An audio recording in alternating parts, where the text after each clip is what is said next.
I've already been hearing horror stories from other people about Oh, the yeah. kids in spring break. He went to a party on Saturday.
Right. There's the keeps. Oh, yeah. At 11, what, 2? So you gonna get out of here and go see the play? Oh, yeah. Is anybody interested? I don't want to look at it. I just want to see the whole street goes dark. I don't have glasses, but maybe from here we'll see. But my roommate said you have to have a special glass. You go, Yeah, if you want to look up, I think if you want to look up, I just want to see if it turns dark. Oh, okay, then you don't need. No, I'm not looking up. No, no, no. Oh, okay, got it. I already did LASIK. I can't afford it a second. No, no, no. No.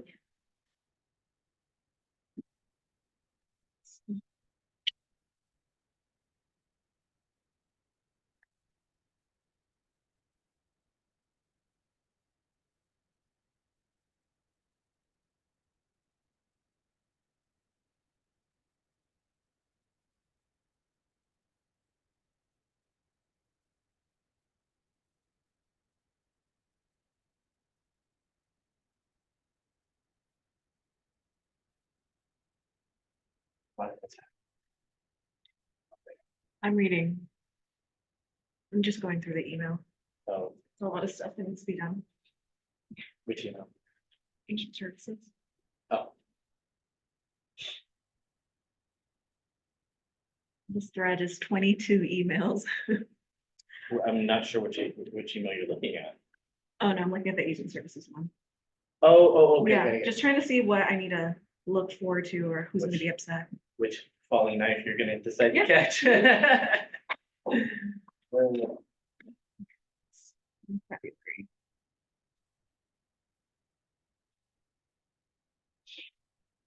one more person sent me a message about helping me edit emails or edit videos to post on my social media. I'm gonna scream.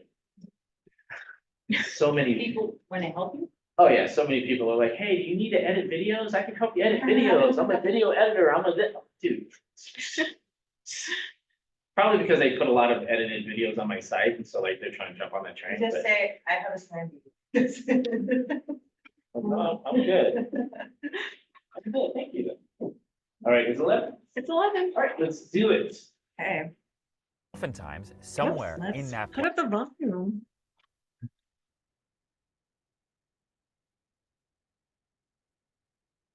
Now, oftentimes, somewhere in that plan, it's going to suck and it's going to hurt. And you're going to wish you had never agreed to do this in the first place. And that's where the S comes into place. And that's your sacrifice. You started at the beginning? I Yeah. feel like I didn't start at the beginning. Yeah, it kind of starts. Oh, it's like a little pre. Yeah. Okay, my bad. Okay. Uh-oh. I just messed it up. Okay. To do this in the first place. And that's where the S comes into place. And that's your sacrifice.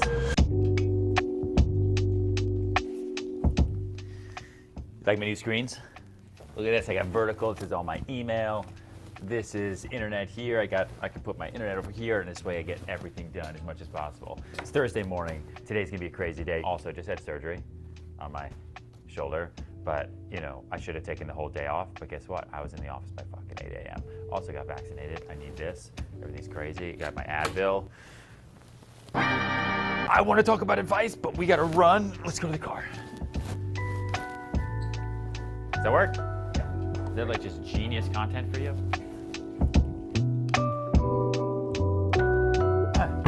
So, you ever heard of the personal PlayStation?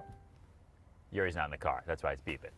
I think about that a lot when I think about how to be successful and how to achieve success. Plan, sacrifice, patience. I want you to remember those three things. If I think about anything I've ever done, not where I've said, oh, I'm successful, but that was a success.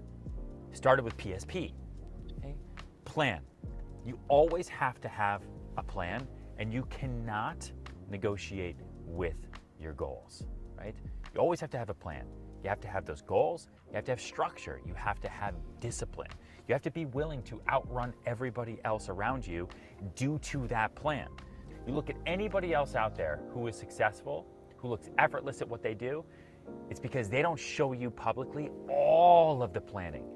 So you want to be successful at your own company and you want to build apps, set the plan first and be really agonizing about it, right? Be brutal.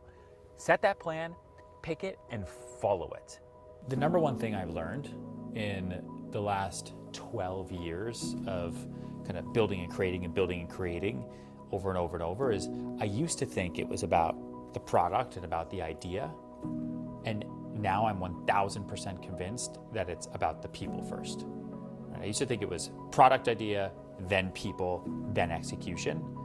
Now I realize that it's people before all, then culture next, then product idea, then execution.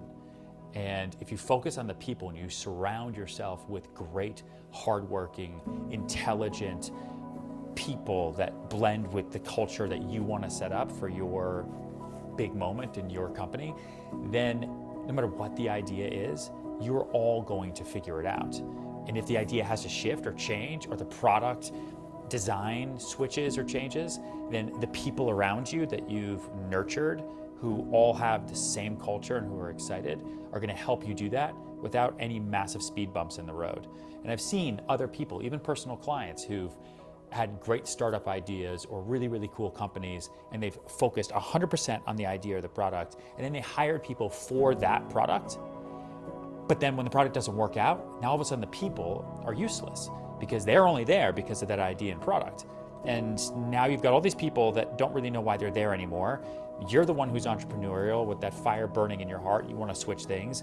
And now your culture is starting to fade because why is everyone here if we're not here and we don't know why we're here? And it just then sort of falls apart.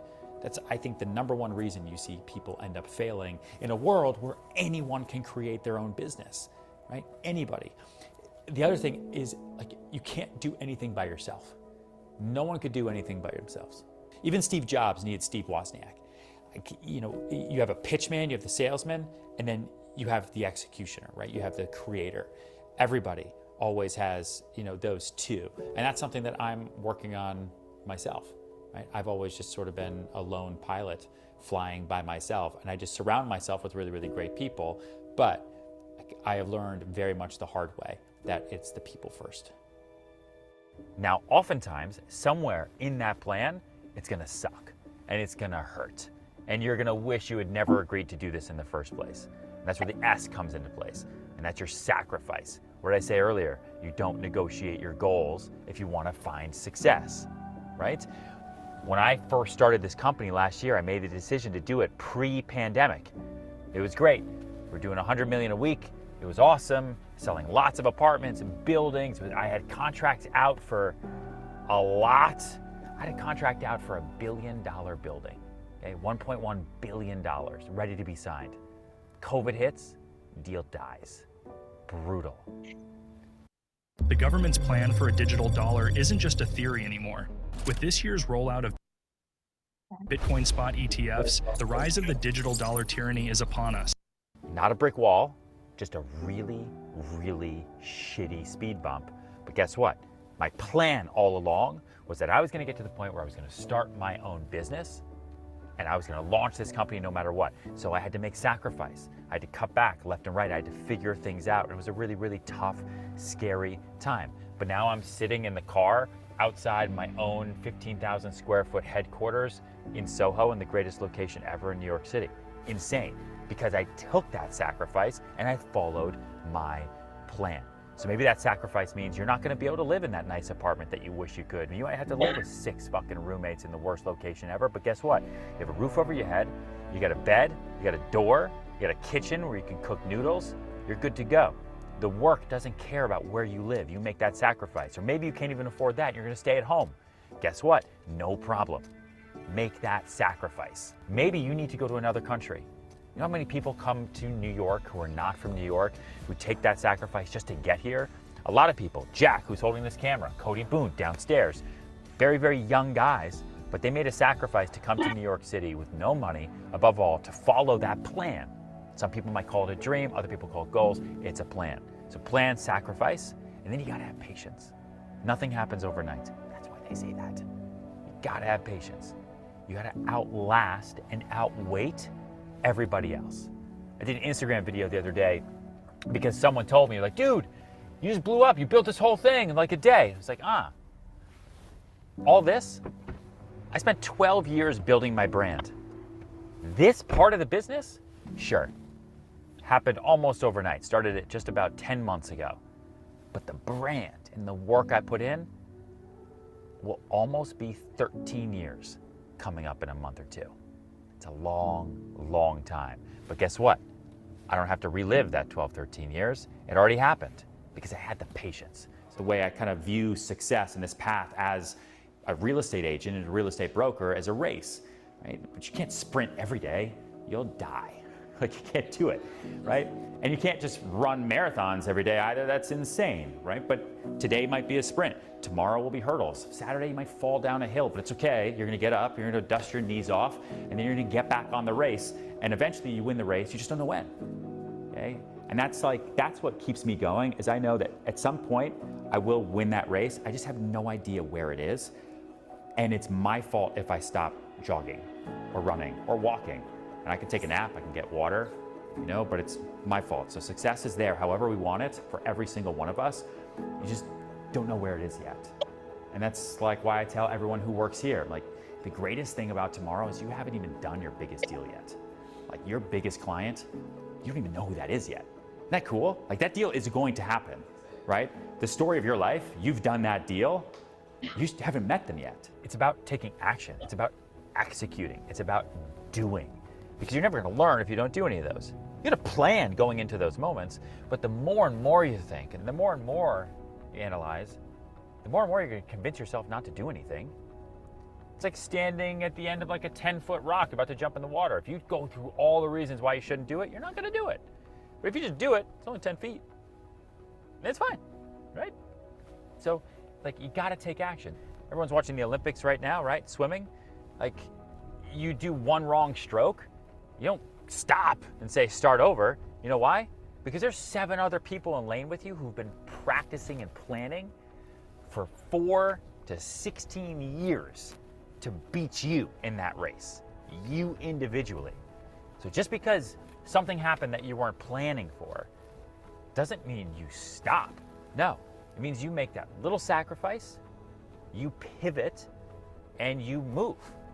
And you keep taking action over and over and over. I think that's why people think that we've grown so fast, so quickly, and that we do so much. It's not like this has all happened overnight. It's because I do as much as I can every day. It's about taking action. It's about doing. And we're now back at the office, and now I got to go into a bunch more meetings. Today's been totally insane. Thank you for following me. As always, please subscribe. Please like this. Please comment. Let me know what you want to see. I live for you guys. This is awesome. I got like 6 more meetings I got to go to. Maybe you'll come with me. Actually, you know what? You can't come with me to these. Ready, set, go. End of vlog. Right. You like that? I like it. Good, good, good. So who does not know it's okay to not know. Who does not know who Ryan Serhant is? Interesting. He was in $1 million.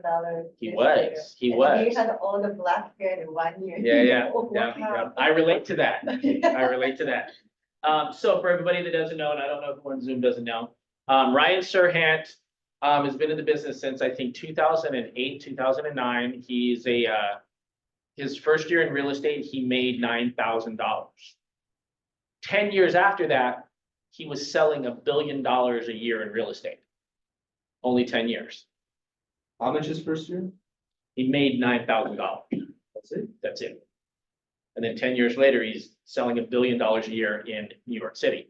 New York City has, so in our area, for this MLS, for LA, there's about 10,000 agents. And then there's about 10,000 agents in San Fernando Valley, and they kind of bleed across each other. So there's probably a little bit less there. In New York City, there's 50,000 real estate agents that he competes against. So to think that was super easy. And if you read his books, which I highly recommend, is Sell It Like Serhant, which is his first book, and then Big Money Energy, which is his second book, he talks about how he became who he is and how he got on the TV show, which is super fascinating. No. Because he was not, there was nothing special about this guy. He just figured it out, and he hustled and he worked extra hard to kind of get to where he's at. And then his mantra is growth always in all ways. And he's always constantly trying to grow. He's always trying to hustle. And he's one of the people that I look up to because of all of his strategies and all the things that he does. I liked him when he was on $1 Million Listing. A lot of that stuff is contrived. If you guys don't know what I know some of the $1 Million Listing guys that are around here. It's not fake. It's just not what you think it is. Some of it's put together for production quality, like some of the properties that they say they have for sale, they don't really. It's not for sale with them, technically. And I found that out because one guy was like, I'm an investor, and like I was like, I know that dude. And I'm like, hey, he's like, yeah, it's not mine. I'm like, oh, okay. So I like all of his stuff. So I would recommend follow him. He's actually got a new book out called Brand It Like Serhant, because what he's done is that in his short time in real estate, he's actually has more followers on all of his social media platforms than all of the other real estate companies in the world, which is fascinating. But did anybody want to speak on anything that resonated with you with what he was talking about? Patience. Patience, yeah. Patience is important. Also, he said, it's good, like, creating his happening is one now, but he's branding himself that way for 13 years. Yeah. I'm very big ethic person. Yeah. So, yeah, like I was talking to her, it's like Japanese people, they say you have to have a 10 years in the relationship. It's Yeah. a long time. Yeah. And you have to be always escalate, like correct, and but like it's like now I watched it, it's very fascinating and like motivate people. Okay, Yeah. I wasn't wrong. Yeah, brand is important. Does anybody in here have a brand? You all have a brand. You just don't know what it is. And if you don't know what it is, do your people know what it is? Because when somebody thinks of you, they think of something, right? So if I say hamburger, what do you think of? French fries. Okay. So when I say hamburger, Brand. what company do you think of? Oh, that's not funny. McDonald's. I don't- When's the last time you had a McDonald's hamburger? 20 years ago. But you still think that you associate a hamburger with McDonald's, even though you haven't had one in 20 years. That's the power of a brand. When I say computer, what do you think of? Apple. Apple. You have an Apple computer? Yeah, I have an Airbus. There we go. When I say, trying to think of something else. When I think of pen, Thick. Bic. Do you use a Bic pen? Because they're like $5 per 100. There you go. When I say tennis shoe, what do you think of? Adidas. Brooks. There you go. So that's what I was looking for. Brooks, Nike, Adidas, those brands had a specific effect on each and every one of you. And that's what we should be doing every day when it comes to our brand. His brand is Sirhan. In his new books, I'm in the middle of reading it right now because it just came out. He talks about how he picked his font, how he picked his color, how he picked all of these things. And your brand is who you are. Have you thought about who you are? Have you written down all the things that you are? And how would you associate yourself with that brand? And then how do you get the people you know to associate yourself with that? Like I associate myself with like relentless and unstoppable because like, if I look at anything that I've done in my life, like I've never been successful the first time in almost any major thing I've ever tried. And I've been stopped many, many, many times, but I've never quit. And so I associate myself with unstoppable because anything that I truly want, I will achieve. I know I'm not going to achieve it the first time. I just know I won't because I never have. So it's just, it would be an unexpected, it would be unreasonable for me to think that I'm going to succeed the first time on literally anything I do because it's never happened. That's been large. That's been a major thing in my life. So like, and I'll give you an example is that when I wanted to become a police officer in Las Vegas, 15 times I tried to become a police officer in different agencies in Las Vegas, 15 times. And the one time I got, and the time I got, so I ended up getting an opportunity at 2 different offices on the 16th and 17th time. But one of them, the PT test was at 5 o'clock in the morning. And I rode a motorcycle at the time, and it was in January in Las Vegas. And if you guys know January in Las Vegas, it is super stupid cold. And I had to literally drive across town on a motorcycle. I was like, I do not want to do this. I don't want to do this. This is stupid. I don't want to do this. And for some reason, I got my ass up, got on my bike, and drove my ass across. And that's the police officer job that I ended up getting. Super weird. But it says it was never 15 times. And I know a whole bunch of people that were testing that I would always see at the tests because, you know, it was a super weird hiring process the way Vegas did it. But I knew people that would show up and then they'd just disappear because they would quit. But I just didn't quit. So being unstoppable is something that I relate to myself and to what my brand is. And that if I know that if you want to jump on my train and you want to hit your success, you tell me what you want to succeed at, I will help you figure out that framework.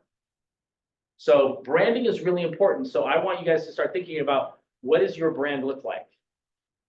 And how would you associate colors to your brand? How would you associate a logo to your brand? How would you associate those things? And then what you do is you start pushing that out to everybody you know. So when they start seeing your stuff, it connects with you. So like Tracy and I have a logo and it's specific colors, it's a specific logo, and it literally goes on everything that we have. So if you see something with our colors and our logo, like it, absolutely. Yeah, and then we push it out every day, constantly at a super high level, just because I can't expect everybody to remember it. So that is really important to me, the whole brand. The plan, I've said this for so many years, you don't negotiate your goals. So if you started out in January, I want to make 100 grand this year, and you are not there yet, you don't change the goal. You change what you've been doing. If you're at 0 to 20 sales, I always say, who do you talk to? What do you say? And then how much do you say it? I think that's really important because if you have not hit your goals yet, do you even know who you're talking to? And when you are talking to them, do you even know what you're saying? So I don't know who it was. I don't know if they're in this room or on Zoom, but somebody was telling me on how they have a friend that I don't know if they bought or sold or something came up with real estate. And they didn't even know if they were still in real estate. They didn't even know if that person was still in real estate. And it was like a light bulb went off. And how do you talk to somebody to make sure that they know you're in real estate or that you're still in real estate? What would you say to them? If you had to call somebody you haven't spoken to in, say, a year, you want to make sure that they knew you were still in real estate. What would you say? How's your job going? So you'd ask them about their job. Why would you do that? They would ask me about my job. It's called reciprocity. Brilliant. Perfect.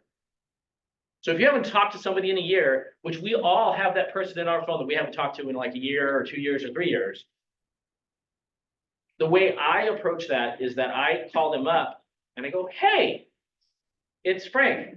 I am really sorry we haven't talked sooner, but it's been like a long time and I just came across your name and I wanted to touch base with to see, see how you're doing, to see what's going on. Actually, I have a better example. I have a friend that I'm driving down the street and this ad pops up on my social media and about this new reality show called High Hopes. Has anybody seen it? It's called High Hopes. It's coming out on 4/20. You guys get that? Yeah. Yeah. It's called High Hopes 4/20. And I'm looking at the people in the show and I'm like, excuse my language, you gotta be effing kidding me. Like I knew the guy. Like I know this guy. He used to be a realtor. He's a friend of mine. I literally text him. Are you kidding me? You got an effing reality show? You cannot, this is not real, blah, blah, blah. I start texting, blah. And so I just ended up reconnecting with him again. I haven't talked to him in years. Like I looked at the last text message because like, how when you text message somebody, the last text messages will pop up in your phone if you have an if you have an iPhone. If you don't have an iPhone, I don't know what you're doing with your life. But it'll pop up. And so it was like 2018 was the last time I talked to him. I'm like, dude, what's going on? And it was like, I'm like, I remember when you opened your first dispensary and this and that. It was like 20 years ago. And he's like, oh man, that's crazy. And it's like, there's an easy way to connect with everybody that you know. And there's tons of people that you probably know that you haven't talked to in years. And so, what she said is that absolutely calling somebody and asking them all about their life, their job, their kids, their family. That is the way you connect with somebody. And then reciprocity kicks in. So you can say, well, what's going on with you? Because it gets awkward if you start asking all these questions to somebody and they don't respond. And so I have never had a situation to where that hasn't happened. I'm sure it probably has, but then you just have to reconnect and talk to them again. Yes. I find that like I like doing that, like the first couple of questions, then you're right, it does get weird after like 3 or 4 questions. Yeah. You feel like you're more a detective than a friend. Well, and it's just like you said, you have to figure out, you have to make your conversations very specific about certain things, and get on a topic that like will start going for a while. So I'm sure I've had somebody that hasn't, there wasn't reciprocity, but I just follow up with them again and again and again and again. And then it's just a follow-up process. And the thing is that part of the follow-up process is that you having that conversation and then following up with something afterwards, whether it's an email, whether it's a text message, whether it's a Facebook or social media post, which should absolutely be. But that is really the key. The sacrifice. So to get your goals, whatever you're doing now, you have to sacrifice something. You get to choose what that is. If I were to hire anybody in this room to do a $250,000 a year job, you think there would be overtime involved? Yeah. Do you think there'd be hard work involved in a $250,000 a year job? Yeah. So what I would say to somebody that I'm coaching one-on-one is that how much work does that look like? And are you doing that now for your real estate business? Because there's got to be a sacrifice. Everybody's like, I want to work home like life balance. It's never going to be balanced. You're always going to be balancing. If financially you're not in the place to where you can where your life is where you need to be, you need to make money, then you're going to have to sacrifice some time away from your house, people you love, your dogs, like whatever it is, to make that money, to make that happen. And at the other point, you sacrifice your time now to have your life later. Like you work hard, like what I'm trying to tell my son is like, you can have an easy life now, or you can have an easy life later. Like it's your choice on how much, because if you have an easy life now, you're going to work hard later. If you have a hard life now and the perception is hard as a teenager is different than hard as an adult, but they're both hard. So it's like choose hard now for easy later. But you have to sacrifice something. What do you sacrifice? Are you sacrificing anything? A lot of times people don't want to sacrifice anything. And I had I was coaching an agent one time who got her license. She was a paralegal and she worked in a legal office, and her job as the paralegal with this specific attorney is that she had to do things in her office 9 to 5 in her little cubicle with her. She couldn't do anything that was not related to her job on her computer. I don't know what type of law it was. But she was like, I want to do real estate and I don't want to do this ever because I make a little less than $100,000 a year and this is not what I want to do with my life. And I said, well, how much time do you have every day? I'm like, can you give me 3 to 4 hours? She goes, maybe, like, I can't do anything during the day. I said, okay, that's fine. When do you get home? She's like, well, I get off at 5, I pick up my kids, I feed my kids, I bathe my kids, and then maybe 9. Like, okay, can you give me 9 to 12? She's like, absolutely. So I gave her tasks to do, which are basically the same tasks you would do at any other time during the day. And so she worked 9 to 12 in her real estate business. And what happened is she would get a deal and she wouldn't be able to work it because she's at work. So what she ended up doing is partnering with an agent in the office to where they were basically 50-50 partners, and she would do whatever she could computer-wise after hours, and the other agent would do all the legwork. And I think she ended up making like $75,000 in her first year, which is not like, that's not lighting the house on fire, but it was enough for her to quit. And then she made two. Probably replace your job. Yeah, no, and then after the first 12 months, she quit her job and she made $275,000 for next year, her second year in real estate. It's funny because Rookie of the Year gets all this accolades for like, I did $183,000 and blah, blah, blah. But a lot of times I see people who did like 25, 50,000 in real estate their first year, but then they do 250, 200, 300 their second year. It's like there should be a second year Rookie of the Year award. Because it takes a long time to kind of figure it out. But you have to figure out what's your sacrifice, and then you have to figure out what your leverage is, because you need to figure out leverage. We all leverage ourselves at some level. Like, I'll give you an example. It's like, anybody in here cut their own hair? You cut your own hair? Okay, Seriously? it's good. There's always one in a group. There's always one. But that's how you leverage yourself, right?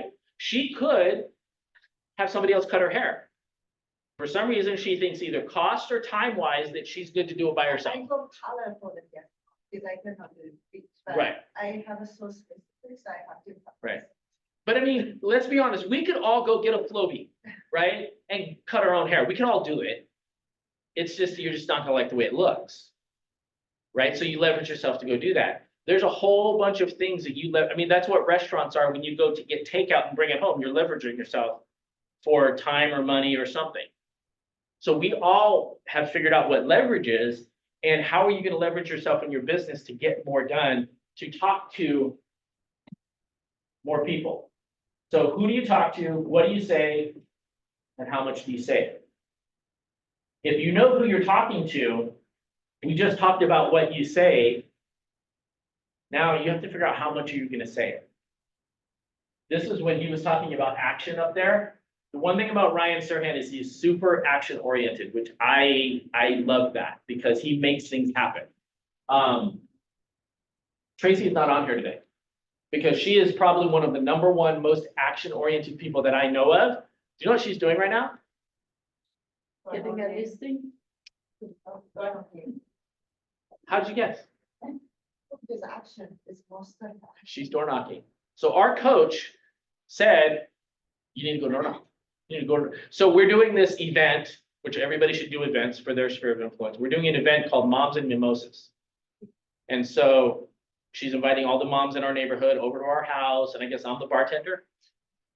I don't know how much I'm getting paid. So she's gonna door knock the flyer on the Moms and Mimosas thing, and our coach was like, you gotta do this. And this is Tracy, this is her quote. I hate door knocking. I hate it. I hate it. I don't wanna do it. I don't. And she's like, I'm gonna go, nobody's gonna be home, nobody's gonna answer the door. And I'm like, that's not true. And I'm like, post on our Facebook group page for our neighborhood that you're gonna go door knock. And I said, I bet you people will answer your door when they know that you're walking around knocking on doors. We'll see if I'm right. She texted. I posted and tagged you. I'm like, okay, we'll see how it goes.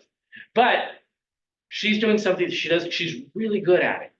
And that's how she built her farm. But she hates to do it. But she's not on here right now because she's like, I'm gonna sacrifice the class to get this done and knock this out. And she just went and did it. So I'm super proud of her for that. But it's one of those things. Make your plan work your plan. Like, what's your plan? What's your plan to make $100,000 in the next 12 months?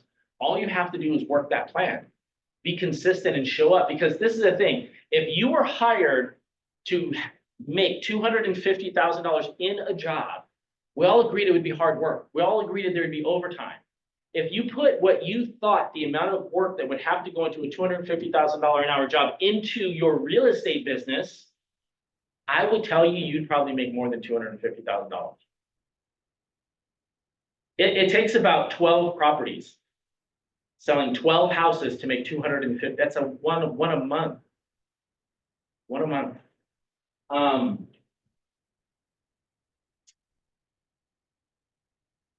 Who was here when he said he lost $1 billion listing? We all think we have bad days. Like, he lost a listing that was $1 billion because COVID showed up. And I follow him. He didn't get it back.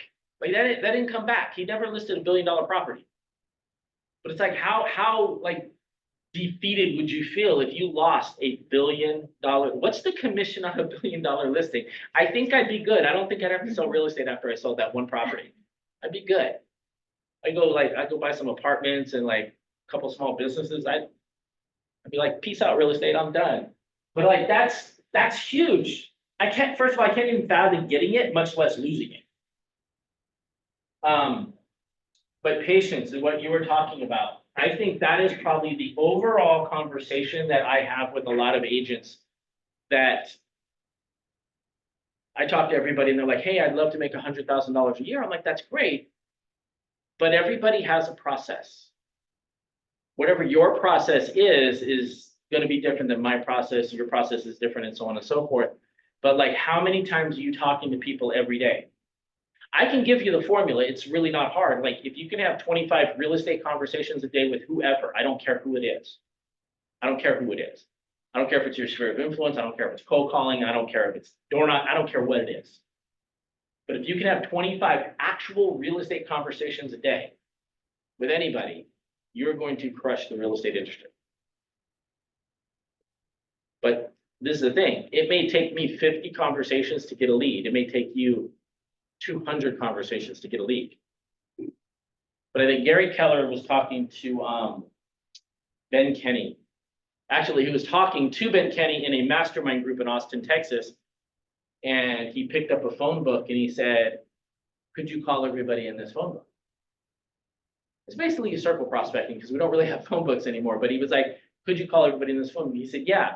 And Ben Kenny asked Ben Kenny, like, do you what could you do in a day? He said, well, if I started at 8 a.m., I'm pretty sure I could get 1 or 2 leads by 8 p.m. And if you did that every day, like, that's the sacrifice, and that's the patience part right there. The plan is to call the phone book, right? And then the sacrifice is the amount of time you're going to call the phone book, and then the patience is how long are you going to call the phone book before you get a lead. But if you literally started in the A and you called everybody and you said, hey, if I could get you the price you wanted for your house, would you sell it? First of all, does anybody think, do you think you'd get a lead if you just called everybody in the phone book? No. I mean, everybody. If you started from A and just started calling people and you said, if I could get you the price you want for your house, would you sell it? Do you think you would get a lead at some point? Of course. Okay. If they are seller, yes. Well, everybody's a seller. Yeah. Everybody has a price. Everybody's like, no, I'm dying in this house. Your house is worth $1 million. I'll give you 2 million. Would you sell it? Absolutely. Because it's never about price. We all know that, right? It's not about price.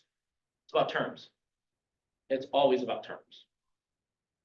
I would love for somebody to challenge me on that, but that's the thing. I can give you a phone book, I can find one, but that's called circle prospecting. So you pull every residential house and phone number that you can find in Brentwood and just start making phone calls. Hey, I'm Frank. I'm a real estate agent over at Keller Williams. I have some buyers for the neighborhood. If I could get you the price for a house, would you sell it? No. Okay, great. If somebody else in the neighborhood wants to sell a house, would you be interested in finding out that information? I would love to send you some information on what happens in the neighborhood when it happens. No, I'm good. Okay, click, bye, next.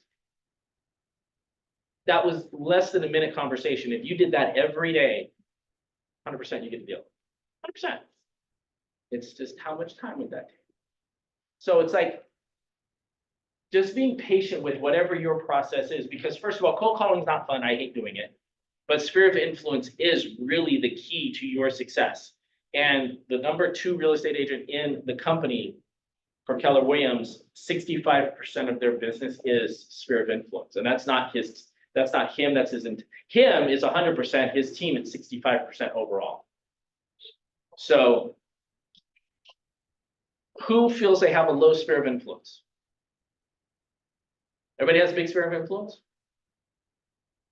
No? I'm realizing it that read my contacts and know more people than I thought. I'm going through all of my contacts in my phone, I'm like, oh, I haven't talked to them in 5 years. Yeah. I actually do want to know what's going on with them, but I'm Yeah. like, I know way more people than I thought I did. You know way more people than you thought. I love that. And I think that's the key to a lot of people. But if you want to know the secret to growing your sphere of influence, if you felt you've hit your maximum, is that, has everybody here seen my sphere of influence diagram? No? Okay, I'll draw it for you. And then I'll give you the hack. There's 2 hacks, actually. I'm going to give you 2 hacks to grow your sphere of influence. So this is you.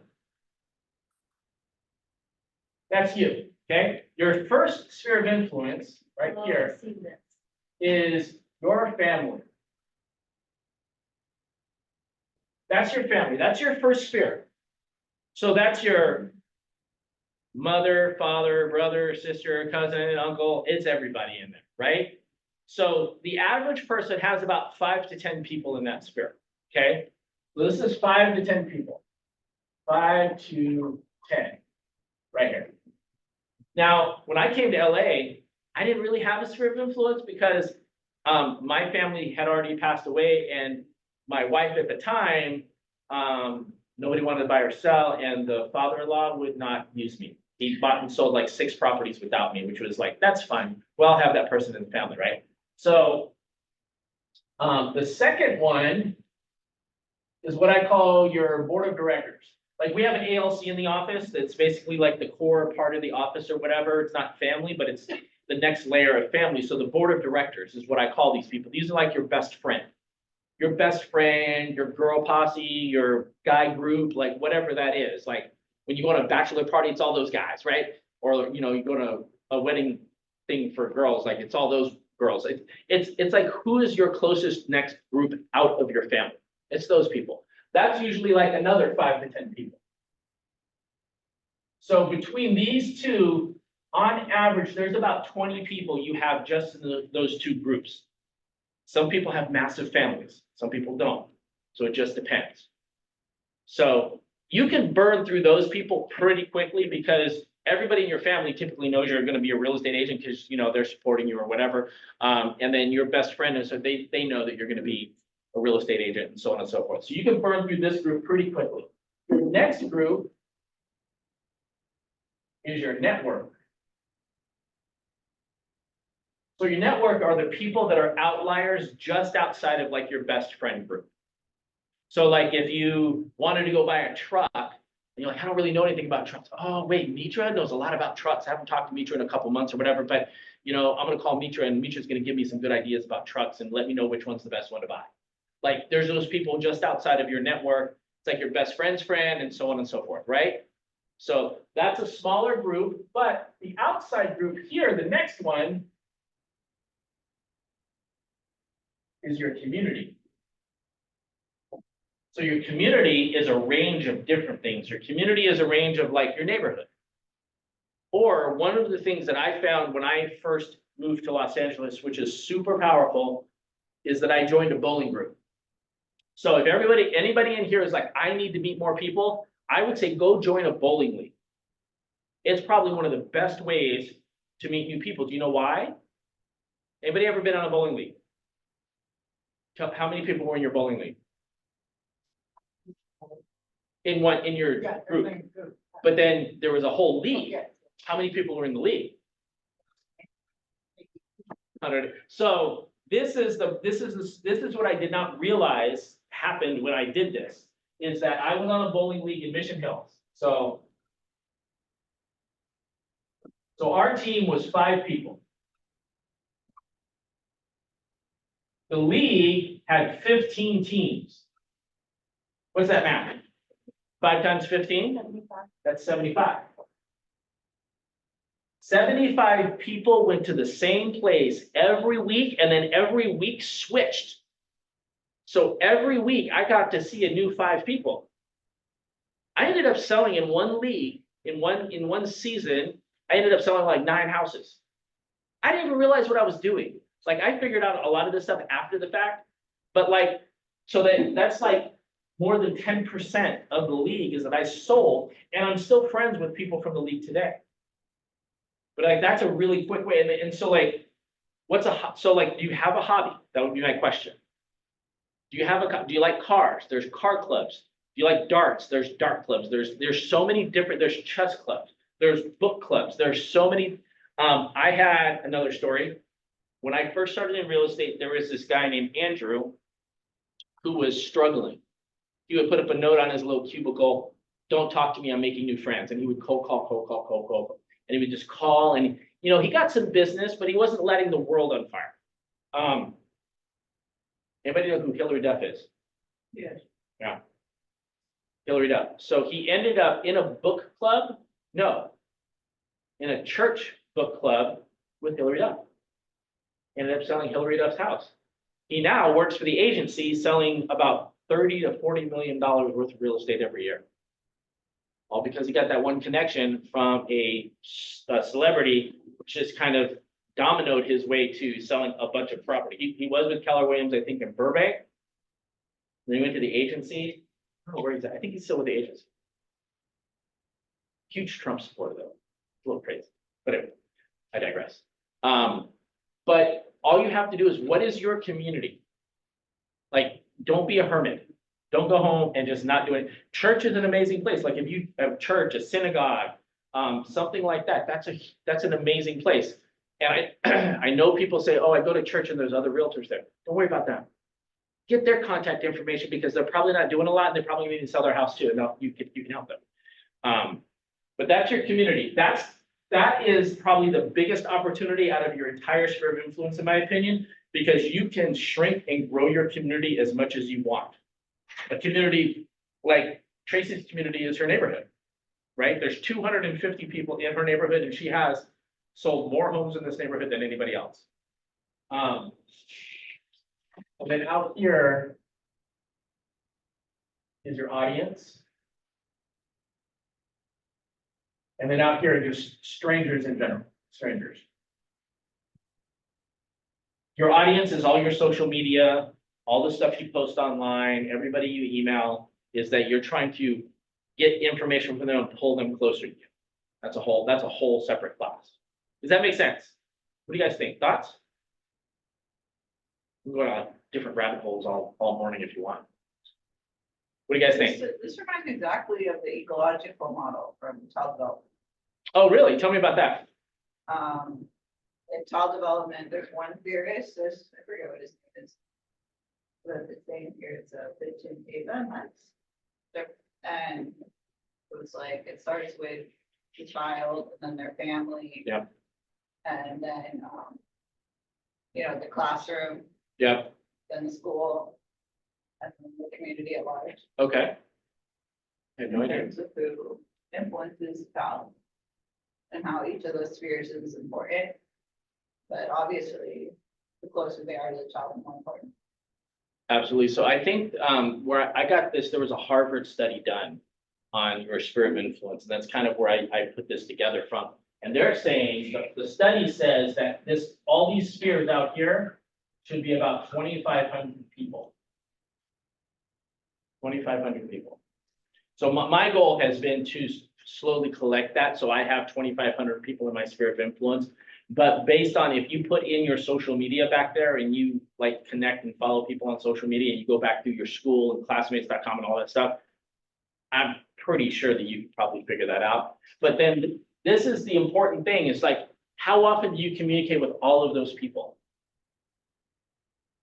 That's where the follow-up comes in, is that you have to talk to them. In some cases, some of these people, you have to talk to them every day through your social media, but you should talk to them every month for sure, guaranteed. But like our plan that I can give all of you guys is the follow-up plan, the 40+ touch follow-up plan, which our team does 65 touches. And that's because we have a newsletter that we send out twice a month. So that's just 24 right there, in addition to everything else we do. So if you follow up with that and you're just made a crazy aggressive, like let's say like some people get mad at you and like the 2,500 goes down to 1,500. Like you lose 1,000 people, that's fine. Not everybody's gonna use you. And I think we get concerned about losing people to where we should actually not be concerned about that at all. Does that make sense? Questions, thoughts? Yes. I was gonna say, I had this interesting thing. I just went to the gym to run yesterday. And this lady that I used to go to Nike Fit Club with, she's like, I haven't seen you in forever, but she still knew stuff because I guess she was my Instagram friend. Yep. She was a friend. Like, there's a lot of, so I guess there is like an audience of people who you've met, who follow you, but maybe don't comment ever. 100%. 100%. I have people in Vegas that we don't talk, but we like and comment and share things on social media. And I know that if he has a real estate sale, that he's gonna end up reaching out to me or to the person I connected with in Vegas. So, what were you gonna say? I actually have a question. Yeah. So in real life, when you meet people, what does the conversation look like? Because yesterday in Trader Joe's, I called my friend after, I was like, I don't know how I would have navigated this. There was a lady who asked me about hard kombucha, and I was like, this is my favorite one, you should have it. And she was like, is there more? And I was like, no, but you need to have this, it's so good. And then I saw her as I was walking out, and we wished each other a good day. But in addition to that, you know, the cashiers are so friendly. So I had a They almost hit on you. I kind of do. And then we had a conversation, and I was just thinking, how do you even go about trying to get contact info? Do you even try? Does it happen organically? When you meet strangers, is the bigger question. What do those conversations look like? Right. So there's always gonna be one-off conversations that you may or may not get information from people from. So if somebody was like asking you about kombucha, like the way you kind of connect with that person, you have to ask them more questions. Okay. Like, have you been drinking kombucha for a long time? Or, you know, well, like, I don't know enough about kombucha to create an actual conversation about it, but it's just like, how can you strike up a conversation with that person? Because it's a very in the moment kind of thing. So it's like, when I'm in the moment with somebody, I'll be like, oh my God, your boots are amazing. Like, where'd you get those boots? Like, I'll start asking questions, compliment. Like, that's a big thing to do, is if you ask people questions and compliment people, that usually pauses them so they don't try to run away so quickly. And it creates a connection because people love to be complimented. And when you compliment something that somebody has, like people, you wear things so people will pay attention to you. Otherwise, you just walk out of the house looking like however you want to look at. Like, I do my hair a certain way because I want people to see that my hair is put together, I'm on point, I know what I'm doing. And so when people compliment my hair, it makes me feel good, right? So that's what you should do to other people. Like, figure out what about them can connect you and try to strike up a conversation from there. If it doesn't work and they kind of like, oh, I gotta go or blah, blah, blah. Is this something, a lot of people, like I go to the grocery store with Tracy every Sunday at 8 a.m., Trader Joe's, clockwork. So there's people that I see all the time. Like there's this one guy, he gets there a little bit before us. And I'm like, man, we gotta beat this guy out. Like, it's always a race to see who's gonna beat, and like, we were like 2 minutes late. And we were walking up and the guy was walking out. And I'm like, I looked over to Tracy, I'm like, he's just laughing at us right now. Like, so it's like, well, is that person someone that you would see there again? Right? So it's like, don't worry about getting everybody, but start trying. And the best way to do it is ask questions. Like, if you wanted to make best friends with somebody, what would you say and do to them? So it's like, you know, what about this? Asking questions like, how can you help me? Say, listen, I have some information that I can send you. Can I get your email and I can just send you some information of the things that you pair with kombucha or that whatever. You know what I'm saying? Okay. That was gonna be my next question is, okay, but then how do I actually get them? It's smart. You offer them a service, more information. Yeah. That's smart. Thank you. Yeah, I have a really cool kombucha that I drink at home that's like, I can't remember the name of it. What's your email? I can send you a picture of what I have or blah, blah, blah. Like, do something like that. Like, let me text you my information and then we can keep in, blah, blah, blah. I have enough, like, just do something like that. Like, what would you do with your best friend? That was your best friend. So it's like, you're not going to get everybody, but like, try. I know somebody that was like, they were from the Ukraine and they were in the grocery store and they heard somebody else talking Ukraine and they went right over there and started a conversation with them. Like, that's easy because it's, it's a commonality. And so, like, you just have to kind of pick and choose. I think that the clerks at Trader Joe's are like perfect mark. Because you can literally go there every week and get to the same person at there's one, so let me give you guys my whole Sunday routine. So Sunday morning, we go to Trader Joe's. We're there at 8 a.m. We literally go right to Ralph's because there's always things we have to get at Ralph's that Trader Joe's doesn't have, right? I think a lot of people do that. So we're at Ralph's, like there's this one cashier that knows who we are, knows we're in real estate, and we always have these conversations with her. They know how we pay. And it's like, it's easy to have these conversations. There are those checkers that are just like, don't talk to me, check your stuff and go. So it's like, figure out the people that you interact with on a daily basis that you can actually interact with and have personal conversations. And you just have to ask them questions. Like, how long have you worked here? Like, this is, how was COVID for you? Like, ask questions. That's the best thing. Good question, though. I'm sure this probably helps somebody else too. Anybody else? Before we wrap it up. All right. Yes, I have actually two questions. Hi, Frank. Absolutely. What do you got, Anita? So the first question is, when I call the first time, when would be the second time when I call the same person, and what would be my second conversation with that person? Good question. So after you talk to somebody the first time, you should send them just a note in some way, shape, or form. Either a note in the mail saying, hey, it was really great talking to you. I loved hearing about your kids. A Facebook message following up, just something to follow up. So after you talk to somebody personally, there's always a follow-up that should happen so they don't forget about you initially. The second conversation should come about a month afterward. And I always liken this to, like, everybody's not going to be your best friend, but you can be everybody else's best friend. And most of us talk to our best friends almost on a daily basis. So you're not going to do it every day, but the next month you follow up and you just piggyback off the conversation you had with them last time. Like, so like if you talk to them, they had some things going on with their family and their kids or their school or whatever, or their dog, or, and so figure out a way to, because everybody's going to be different. There's no blanket. Call them and do this every time. It's like, you need to play off of the actual relationship, because that's when people are going to realize you care. So like if he had drama going on in his family, you just check in, hey, how's everything going with your son? I know that, he was struggling, or this great thing happened, or whatever. And if you're like, well, I don't know what I would do or say, go to their social media, find out what are they doing on their social media, and then call them about that. Say, hey, I just saw the thing about, on Facebook that you did blah, blah, blah. If you can't find them on Facebook, you call them and ask them about Facebook. Hey, I was on Facebook and I noticed we're not friends. I didn't know, are you on Facebook? Are you on Instagram?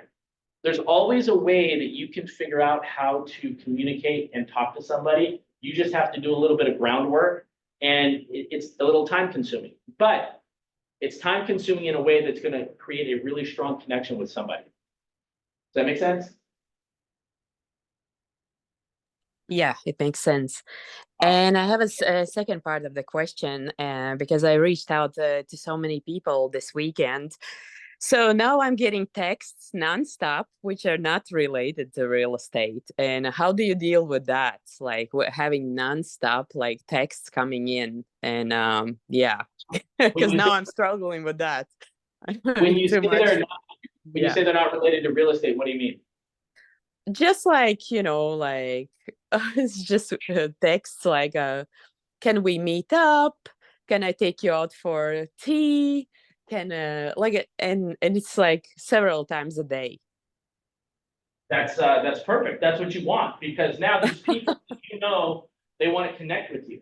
So go to tea with them. Go to lunch with them. Because so just so you know, Tracy went to coffee with somebody yesterday and went to meet somebody today, and now she's door knocking, because your job is to not quote unquote buy or sell real estate. Your job is to manage relationships. So what you want to do is you want to basically cultivate these relationships. If you go to because this is the thing, you go to tea with somebody, your job is to figure out where are they at in life. Do they own a house? Do they rent a house? Like, how long are they going to stay in the house? Are they going to retire in that house? Like, like where are they, and you just do that by asking questions like, hey, how's the family doing? How's the kids? How's the dog? How's the job? How's the school? You just figure out where they're at in life. But the overall thing that you want to solidify is that if you connect with this person enough that they're going to tell their friends about you that you don't know, and then you're gonna get a referral from that person. That happens to us all. That happens to everybody that's been in real estate for any length of time. That's what usually happens. So yeah, all those text messages, you start communicating with them at a high level and meet with them, go to coffee with them, go to lunch. Okay. Thank you. Awesome. You're doing a lot of the right things, so keep it up.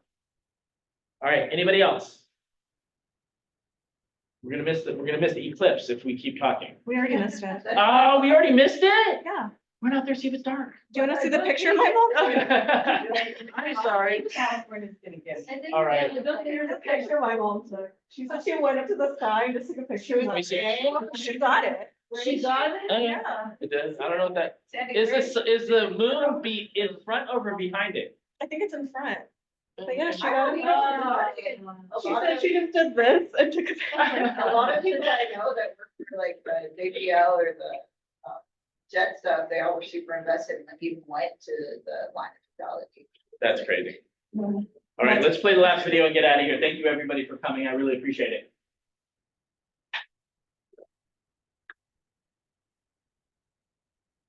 What do you do when you have been telling yourself you can reach your goal and you're losing every day? What do you do when you've lost your spirit, you've lost your job, you lost everything, life been devastated? Once you are defeated in your mind, ladies and gentlemen, it's all over. Your problem is your pain has identified you. Your pain has weakened you. You have a choice how you respond to your pain. And some of you in this room, for real, I'm just gonna be honest with you, you're getting wimpy on me. You're getting soft on me. You are not the only person that's been through a divorce, boo. Get over it.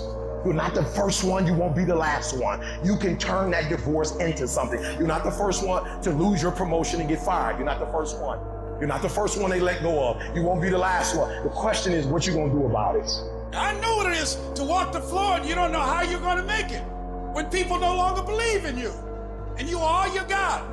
And you got to say to yourself, when you fail again and again, they tell you no, sometimes with tears in your eyes, it's possible.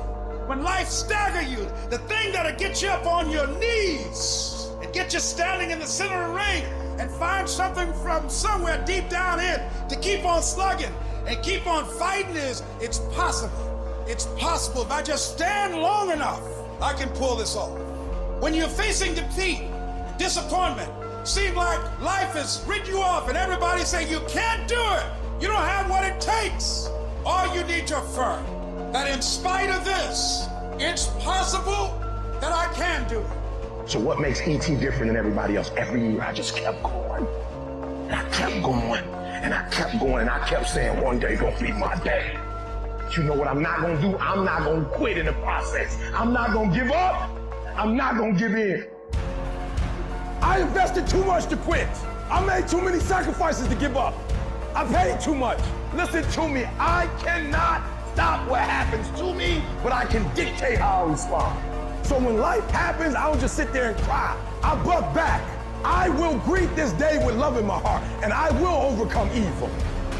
And the problem with some of you in this room, you will never be great because every time you go through pain, every time you go through a problem, every time you go through discouragement, you give up and you quit and you do not understand that at the end of pain is your millions. At the end of pain is your reward. At the end of pain is your productivity. At the end of pain is your promise. So do me a favor, stop crying about it and use your energy to get through it.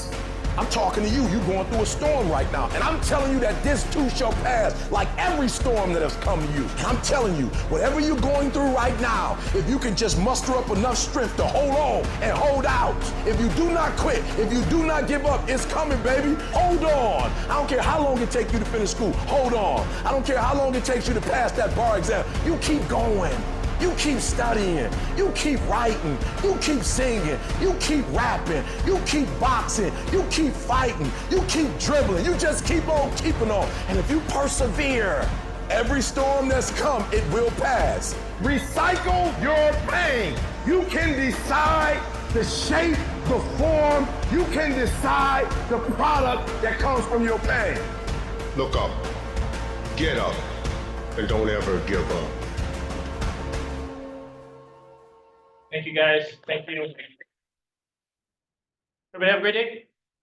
If you need me, let me know. Set my appointment.